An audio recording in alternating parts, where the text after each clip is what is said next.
Welcome. My name is Corinne Waldow. I'm the Economic Development Director for the Boulder Chamber. And I want to welcome you to this week's office hours for the office industry, the office hours. We want to thank all of our chamber and other economic development agencies across the county, our cities, all of those that are helping our businesses find the right information to help open in a safe manner for both our economy and for our health. Please put your questions in the Q&A feature for Matt and Zach, and I'll ask them on your behalf. In addition, you'll receive an email, either probably tomorrow, with a recording of today's session and all the resources that were mentioned this week and previous weeks, right at your fingertips in that email. At this time, I'm going to pass it on to Zach Swink with Boulder County Public Health. Thanks, Corinne, and thanks to the Boulder Chamber for continuing to co-host these webinars with us, as well as our other economic partners across Boulder County for continuing to get this valuable information out to the community.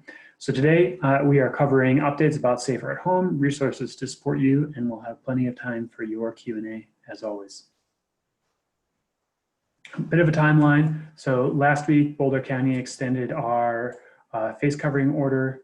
The state extended Safer at Home until June 1st. And quick side note on that, because the question's coming up in a lot of different webinars.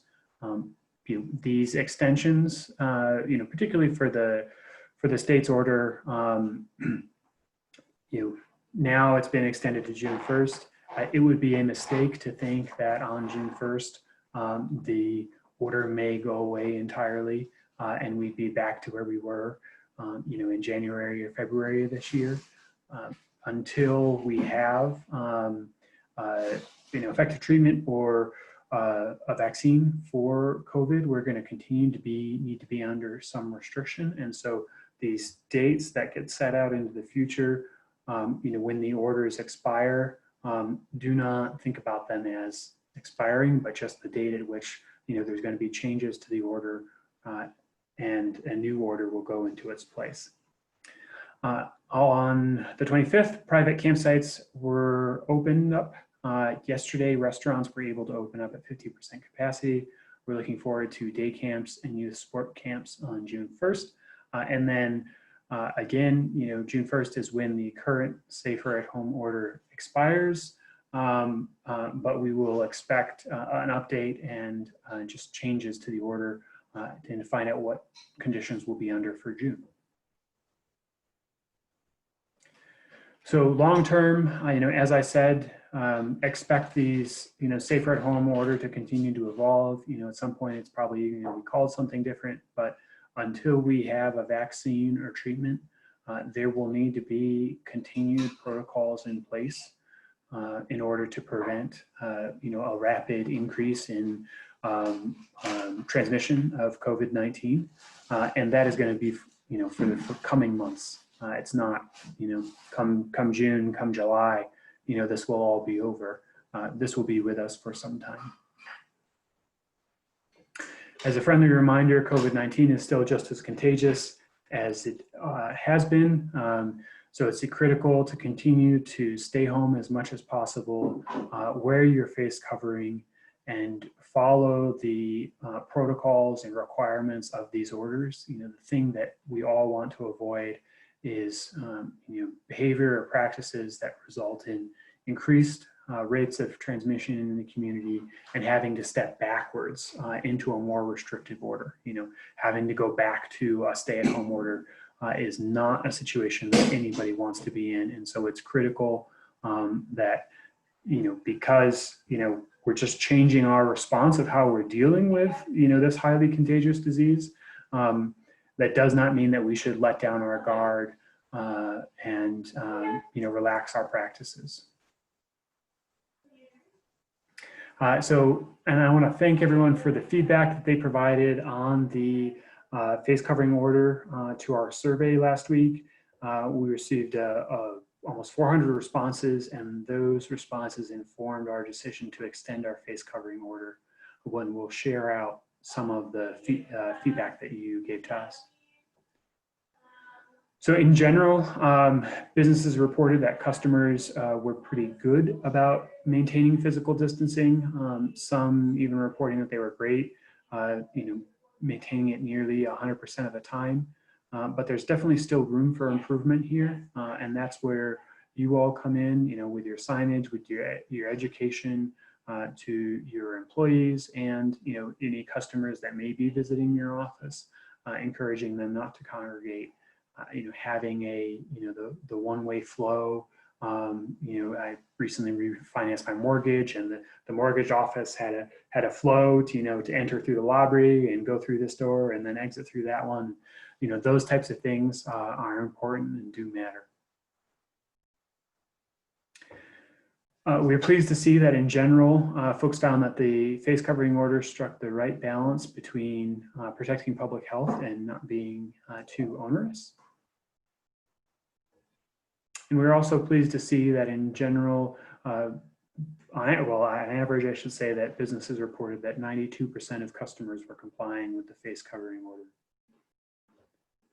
Which, if you compare that to our neighboring counties who do not have face covering orders in place, you can see the impact, the positive impact of having that order in place, with Boulder County at 92% and Arapahoe, Adams, and Douglas County at 74%, 84%, and 77% respectively, all without a face covering order.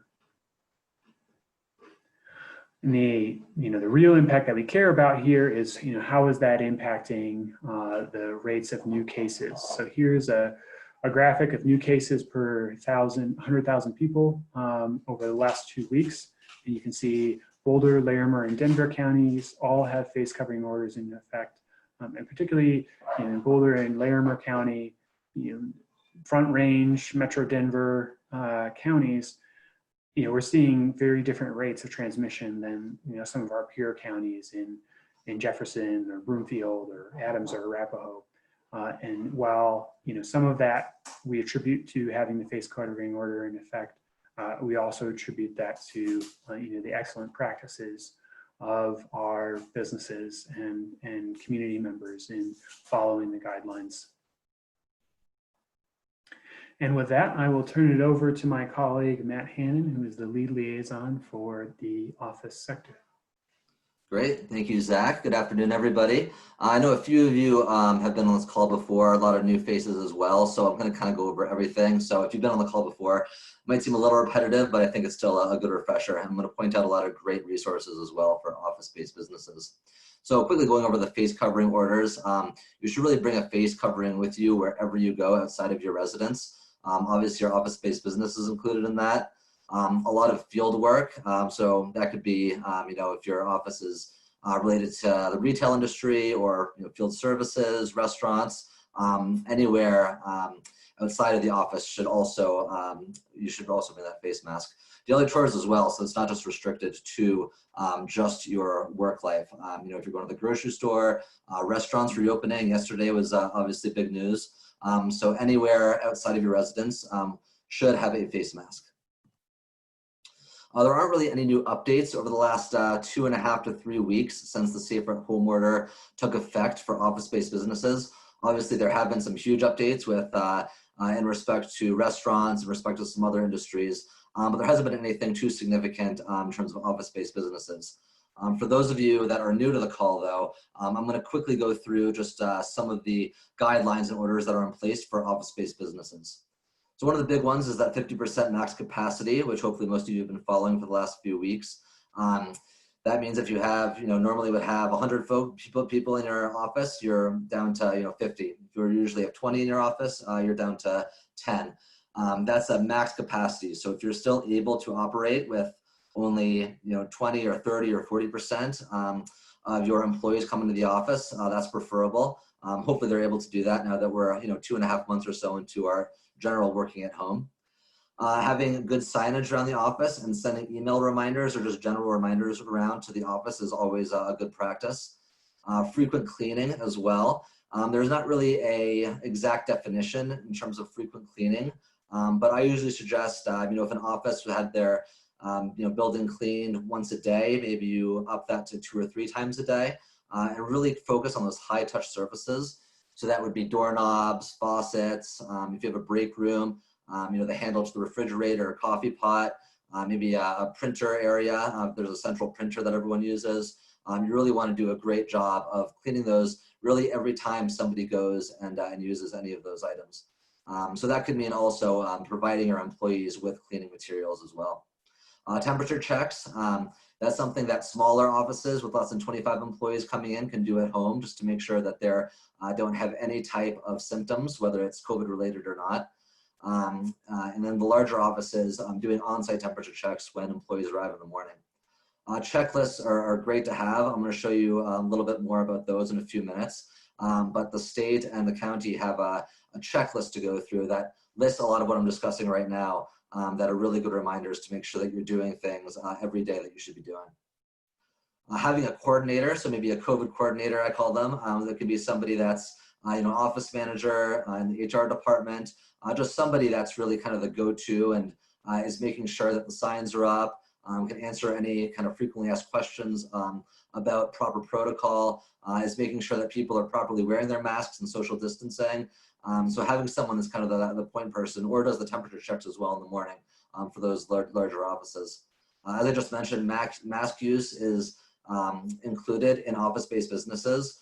So the order for the county and the states is that anytime you cannot maintain a 6-foot distance from somebody, masks need to be worn. So you kind of use that with your own judgment in your own specific situations when you're in your office. So if you're in your own office and the door is closed and there's nobody coming and talking to you and you're just typing away at your computer, you don't really need to have that mask on. But if you're going to the break room or walking down the hallway and passing some of your colleagues in kind of a tight area, you will want to have those masks. Social distancing as well, that kind of goes without saying.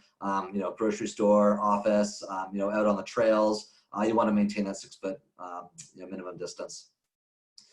Something else would just be meetings. You obviously do not want to cram into your conference room to have your weekly staff meetings.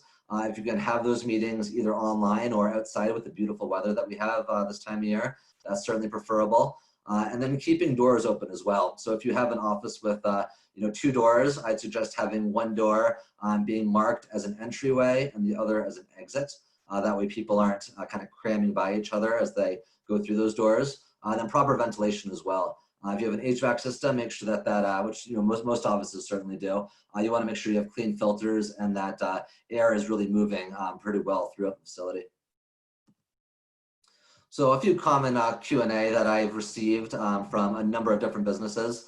Does that 50% max capacity apply to every office size? The answer is yes. Whether you're an office of 200 or an office of 10, you have to abide by that 50% max capacity. But ideally, you have even less people coming in than that.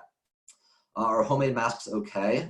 Yes, they are okay. They're even preferable, so you're not using a medical grade mask when those could be used with, for medical professionals. So anything that you've made, with your kids or, something you can buy, off Amazon or online, or anything you can buy at a hardware store, make at home, those are all going to suffice, as masks that are okay to wear around the office. What if our office also has manufacturing, retail, field services, or another business type? That's one I've gotten a lot recently. The specific area of the building will follow the specific guidance for that sector. So if you're in a large building and a third of it is just offices, you would follow this office-based guidelines, whereas part of that as manufacturing, then they would follow the manufacturing guidelines as well. And as I'll show you towards the end of the presentation here, we do have these office sessions available for a number of business types. And we'll be having these for, I believe, the next couple of weeks on Tuesdays and Thursday afternoons, and I'll show you that schedule in just a little bit. And do we need to allow high-risk individuals back to the office? No, you do not. If you feel that you have an employee that is a vulnerable population for this, they're high risk, not just to themselves, but obviously other employees in the office, you can have them stay home and work remotely. And I would just chime in here, Matt, that for high-risk employees, they also cannot be, not only do you not need to allow them back, they also cannot be compelled to come back into the office. Correct. So heading on to our guidance and tools, this is a little bit of an overwhelming slide, and it's meant to be. We have a lot of fantastic resources that have been developed over the past 2.5 months, 3 months or so, and they're ever changing. But I'm going to show you the checklists in just a little bit for the office-based businesses that you should really be following and have printed out and at your disposal. But there's also all kinds of other guidance on face covering scripts and events, outbreak guidance. And so I'll show you some of those resources in just a moment. And a couple of these resource spotlights, the two that I really like to highlight are the state guidance through CDPHE, that stands for the Colorado Department of Public Health and the Environment, which is where the county receives a vast majority, if not all, of its guidance. We might tweak it here or there a little bit, but generally we follow the state guidance. And then obviously the Boulder County Public Health guidance is through the website you'll see down there, and I will show you those websites in just a moment. Thought I'd quickly mention outbreaks as well. There have been some office outbreaks over the last month or two. Well, really the last couple of weeks, but that we've heard of, because obviously the safer at home order just went into effect about 3 weeks ago. But if 2 or more employees with confirmed or suspected cases within a 14-day period occur, then you are to immediately report that outbreak to Boulder County Public Health, and our team of epidemiologists will help determine the next steps there. So I think with that, I will head into the internet here and show all of you a couple of these great resources. So the first one I thought I'd point out here is the CDPHE website. That's covid19.colorado.gov. And here at the top, there's actually a number of ways to navigate through this page. There's a ton of fantastic resources through here. But if you go through that safer at home, you scroll down, you'll see this left-hand column will have all different types of business sectors. So you'll see the field services, and here's our office-based business. You have manufacturing, some children's day camp resources. So if we click on the office-based businesses, a lot of what I just kind of reviewed is right down here. You see that 50% in-office occupancy, and then workspaces, maintaining that 6 feet of space, modifying the flow, conducting cleaning with increased frequency. And there's just a ton of great guidance here at the CDPHE website. If you have customers as well, there's some guidance there. And I should mention, if you do have customers come in, some offices have chosen to lock their doors and not allow customers in, which I think is great to do, just to kind of play it better safe than sorry on that front. But if you have the ability to meet customers, if you need to hand them off some papers or conduct a meeting outside, that's certainly preferable. And any customers that are coming into your office should be wearing face masks.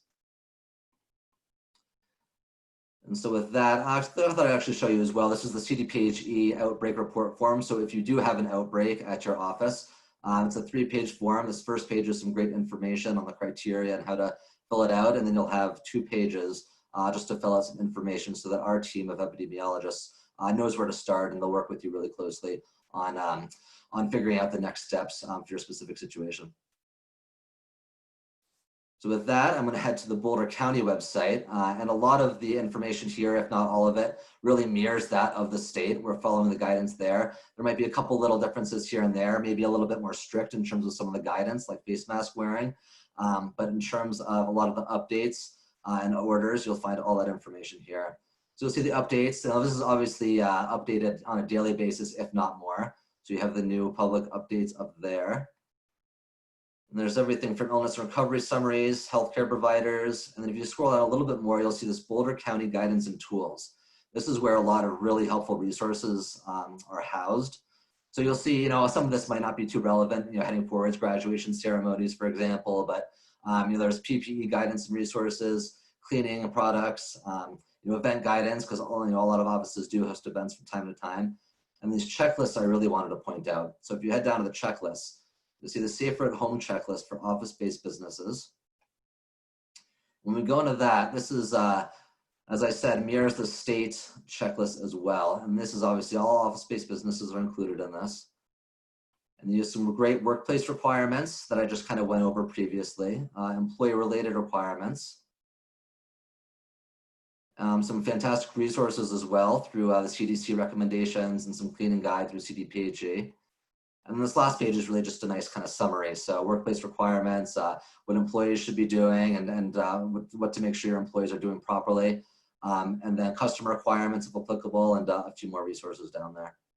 So these two websites, the county website and the state website, are really your fantastic resources that you should reference if you need information right away. So with that, I should mention as well that BCPH cannot provide legal advice. So we are here really as an educator and a resource for you. Compliance with the orders is required, and it's important to note that these requirements do frequently change. The office industry maybe isn't quite, it's not expected to change as much as, say, the food and beverage industry, but obviously there's always frequent changes occurring, and so check back with, at our website or the state website, because they'll have the most up-to-date information.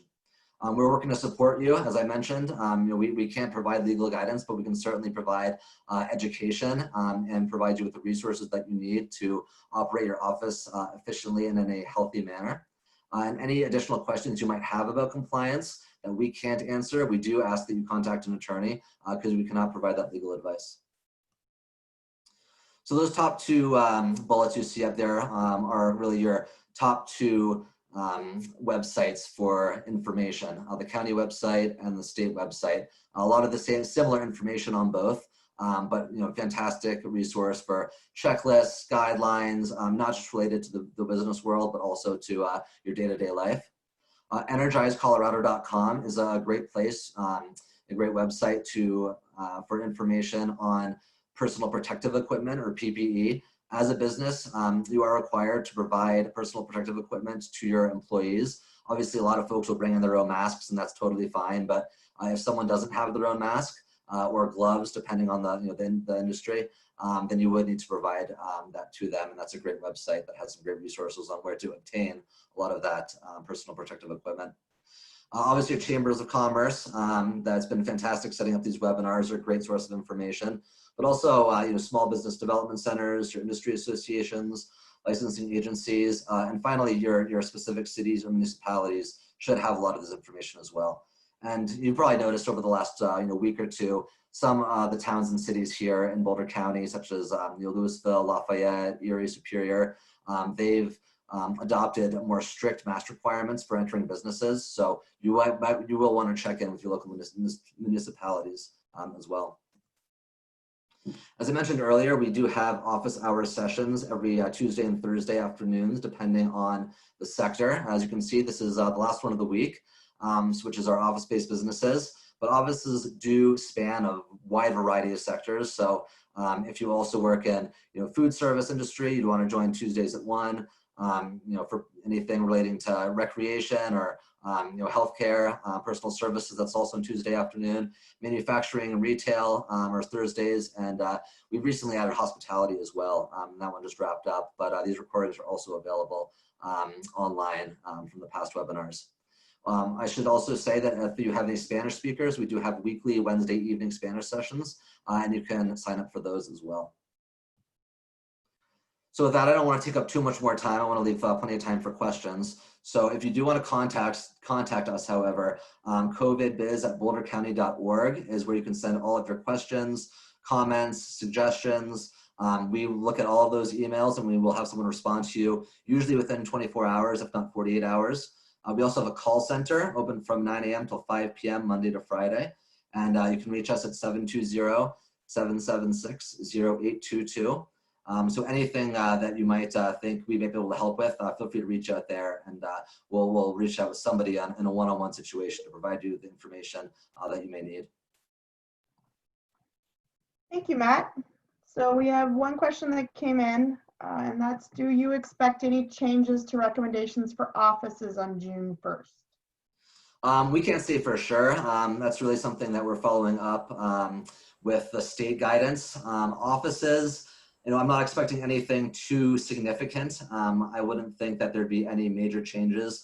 The safer at home guidelines certainly will not be going away come June 1st, but whether or not there's any tweaks to the guidance remains to be seen. Okay, so we've had a couple questions come in about cubicles and whether you need to wear masks in cubicles. So if you could talk a little bit about cubicles and how they're not four walls and a door, what to think about with cubicles. Yeah, so obviously every office space is different. In an ideal situation, for COVID-19, there would be enclosed offices that each individual can work in, but that's just not the way that offices work. So with that 50% max capacity, I think is good guidance. If you're talking about maybe a large workspace, large room with multiple cubicles, if you can have every other cubicle or workspace, and really keeping in mind that 6-foot distance, that's preferable. I know a lot of cubicles that I've seen in offices do have, you're kind of enclosed and you have kind of walls, and they're maybe 6 feet tall, which is great. You like to see that. Obviously, a lot of you have been out and at retail stores and have seen that plexiglass that's up, and a cubicle can kind of act as that divider between employees. But I would say that you certainly do want to continue to keep that social distancing. So if you can have every other cubicle filled or every other workspace at a minimum of 6 to 8 feet, that would be an ideal situation. Okay, Zach, what kind of information are you guys going to collect in order to look at the mask order in Boulder County and some of the municipalities as well? For collecting, for updating the mask order, or? Yeah. So what's the next phase of the mask order? Right, yeah, so the current Boulder County order goes through the end of June, and then of course, Erie, Louisville, Superior, Lafayette all have their own individual mask orders. We will be evaluating Boulder County Public Health's mask order towards the end of June, and we will likely ask for your feedback again at that time about how it's going. Compliance rates, what the burden is. So look for that coming out in I don't know, probably 3 weeks time or so. And then we'll evaluate, what to do with the mask order moving forward. But, as you saw from the slides earlier, when you look at, Boulder and Larimer counties with mask orders, outperforming our peer counties, right next door that don't have mask orders, that's encouraging in terms of, the value and impact of that requirement and that practice.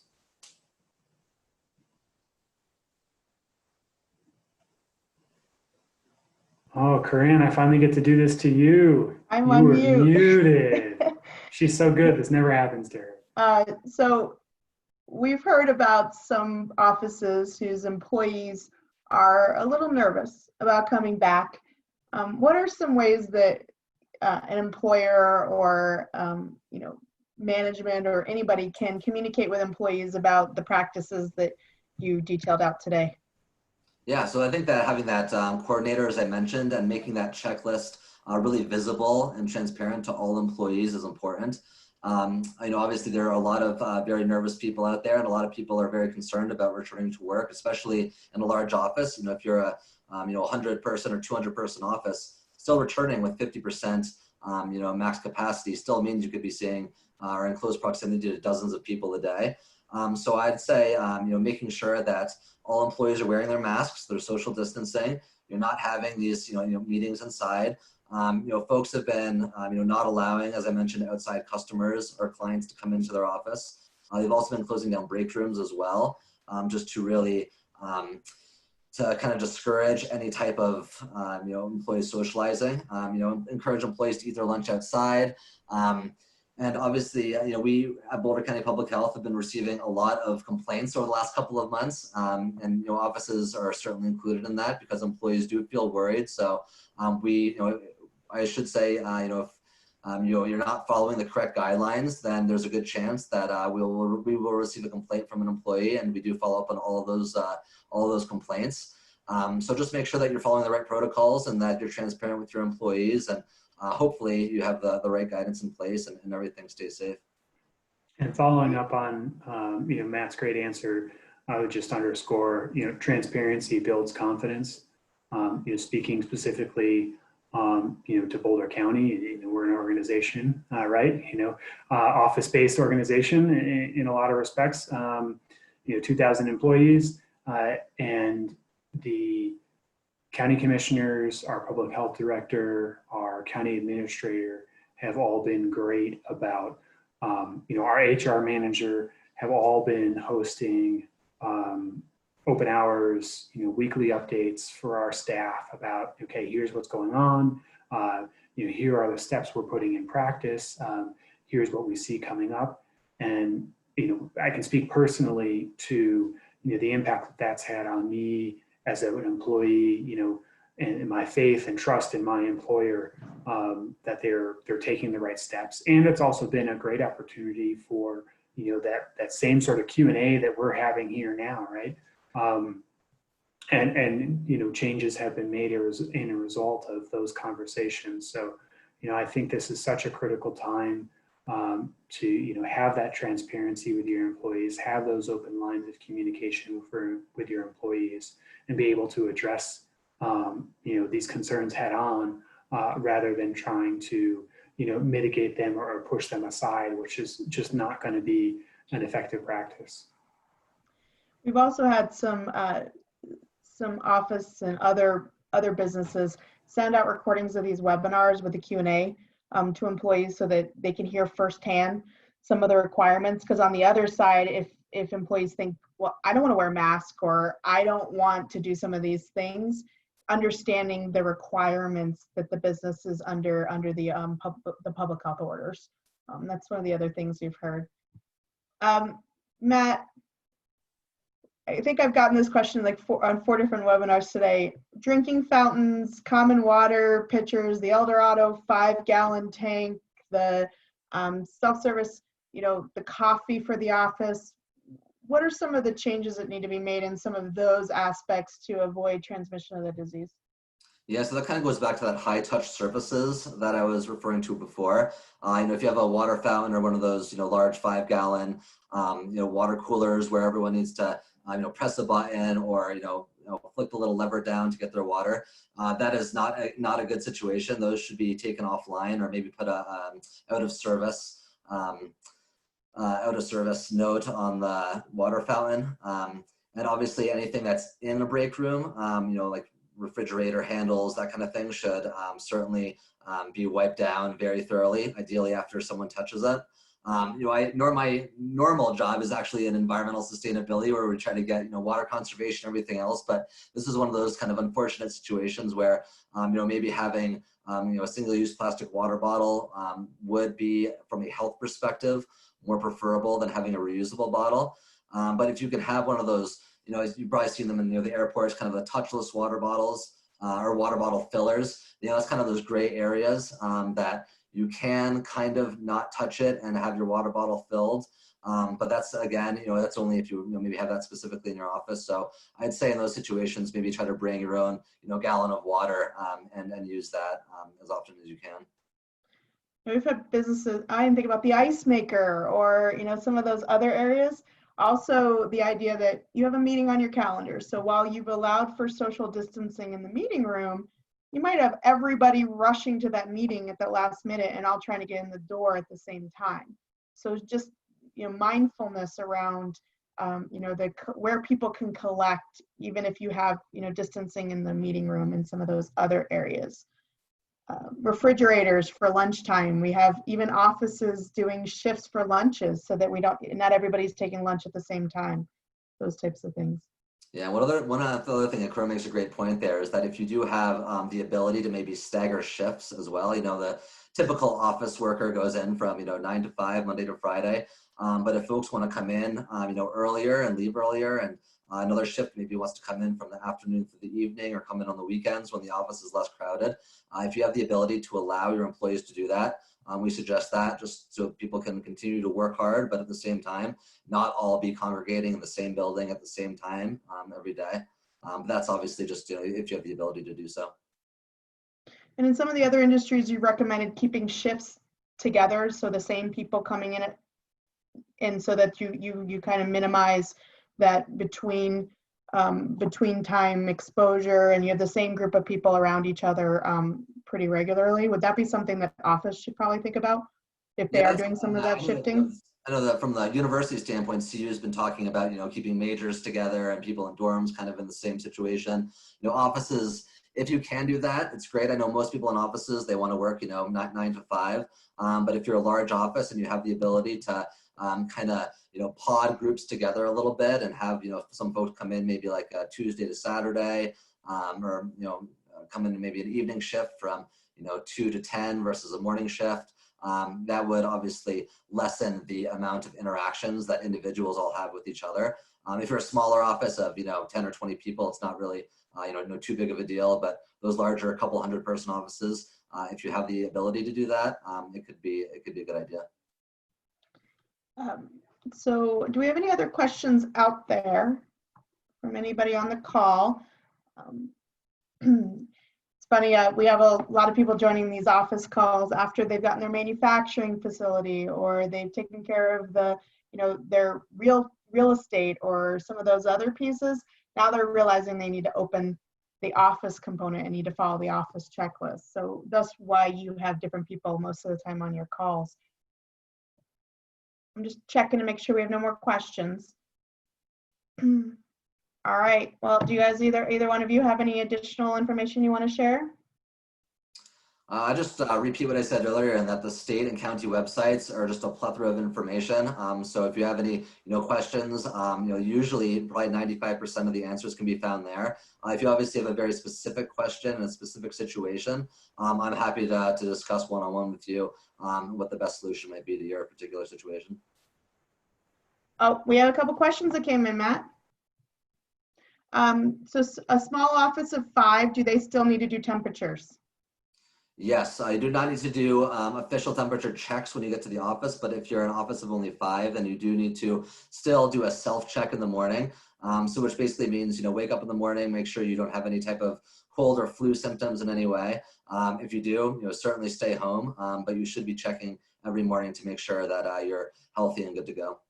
And they should either email, text, phone that into somebody in the office before coming in per shift, or ideally, that coordinator that I mentioned, either an HR office manager or really anyone else that wants to take that responsibility, they'd be the ones that you'd check in with and take it from there. All right, we got it. They just all started coming in. We got a question about refrigerators. So, I think I sparked some questions. If you let people use their refrigerator, what about their containers?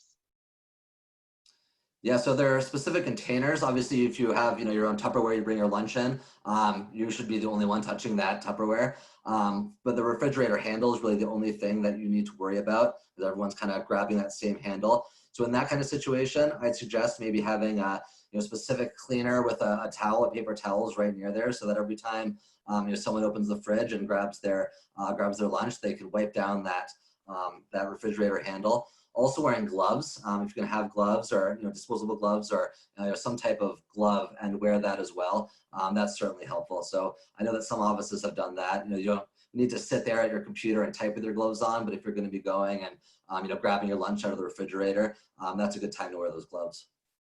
Well, and it brings up a point. We as office workers, we're not used to wearing gloves or masks and some of this. So some of the signage that's provided in those sign resources that I send around, we've added one on the proper disposal of gloves. So how do you take off gloves without cross-contaminating? And the same thing with masks.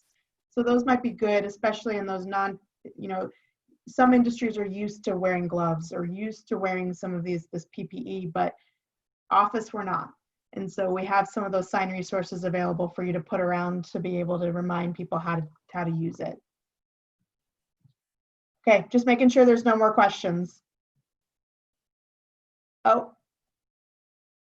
Okay, and someone said they'd like to suggest that you don't need fancy gloves in the kitchen. Sandwich gloves are a lot less expensive, and you can use those as well. I mean, would sandwich gloves work as well?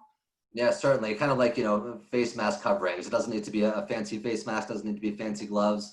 As long as they're doing the trick and they're, lessening the chance of you transmitting some kind of germs that are on your hands or your face to a high touch surface or to another person, then that's going to be okay. Great. Well, thank you, Matt and Zach.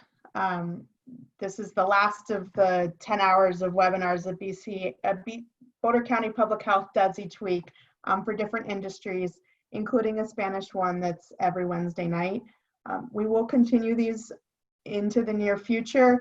There might be some changes in the future as far as how they're configured, but we want to make sure we continue to answer your questions, offer you information as it's new, and provide opportunities for you to provide feedback. So thank you to Boulder County Public Health. Thanks, Matt. Thanks, Zach. Thanks your whole team. And I want to thank the other chambers, cities, economic development for making sure our businesses are opening in a safe fashion, because it's really for all our collective health and our collective economy. And I want to thank you for attending. We hope to see you next week. If you have more questions in between, use covidbiz@bouldercounty.org, respond to the email I send, whatever you need to get your question answered. And then if it's one of those technicalities, remember you can consult your attorney. We hope everybody has a wonderful weekend, and we'll see you next week.